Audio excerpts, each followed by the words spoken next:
नहीं किया जाता। सही। एक दूसरी अफवाह ये है, रोल भी साइन होता है, ये असेंबली के रूल्स ऑफ प्रोसीजर है। बिल्कुल ठीक फैसल साहब, एक दूसरा नुक्ता भी है जो मार्केट में खबरों की सूरत में, अफवाहों की सूरत में सरगर्म है कि बिलफर्ज अगर चौधरी शुजात हुसैन या जनरल सेक्रेटरी काफ लीग के या पार्लियामानी लीडर काफ लीग के वो अगर कोई हिदायत देते हैं रिटर्न आपने 10 अरकान असेंबली को कि वोट ना दें या न्यूट्रल रहें, उसकी हैसियत क्या होगी?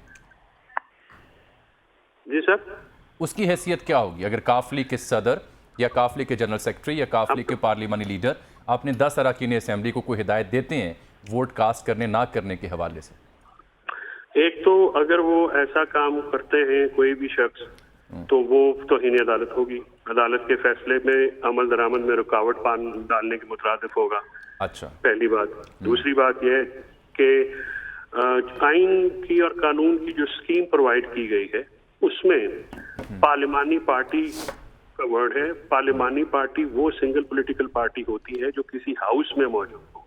हाउस की डेफिनेशन 63A(7) में दी गई है कि इधर सेनेट, ये जो आप पार्लिमानी पार्टी का जिक्र करें 63(1)(b), 63A यहाँ 1 जो स्टार्ट होता है, अगर उसको आप पढ़ें, जी जी उसी पार्लिमानी party means a party consisting of a single party, मुझे कोई एग्जैक्ट वर्ड, जी जी यही है ना। हाँ। तो उसका मतलब ये है कि पॉलिटिकल पार्टी का वो हिस्सा जो कि पार्लियामेंट के या सूबाई असेंबली में इलेक्ट होके वहां पे मौजूद हो, और वो अक्सरियत अगर उसका फैसला कर ले तो पार्टी हेड भी उस हेल्पलेस है। वो पार्लिमानी पार्टी का फैसला अक्सरियती जो है या उसका मानने का पाबंद है, वो उसको चेंज नहीं कर सकता।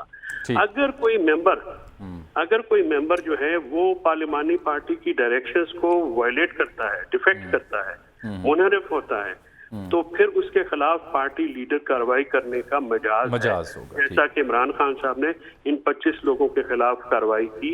तो गोया अब आप इस ताखीर के खिलाफ सुप्रीम कोर्ट जा रहे हैं, डिप्टी स्पीकर के खिलाफ तौहीन अदालत का मुकदमा।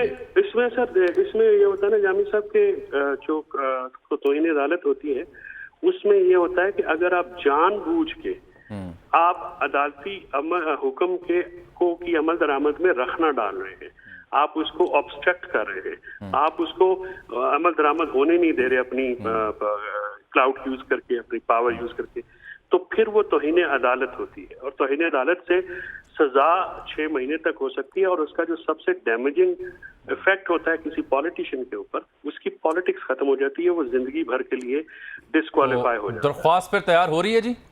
जी दरख्वास्त तैयार है जी, बस होपफुली मेरी उम्मीद है कि डिप्टी स्पीकर साहब जो है वो मेरी उम्मीद है कि वो इसके पहले इस नहज पे नहीं जाने देंगे, और पहले अपना वोटें जो है वो काउंट कर लें, जो भी उनका सिलसिला है। मेरे ख्याल में आपको असेंबली के अंदर जो अक्सरियत है वो भी बड़ी। अभी आप धमकी दे रहे हैं सिर्फ। शामी साहब कह रहे हैं शामी साहब मैं धमकी नहीं देता, मैं तो कानूनी आदमी हूँ सर, मैं तो कानूनी कार्रवाई करूंगा। बहुत शुक्रिया फैसल चौधरी साहब।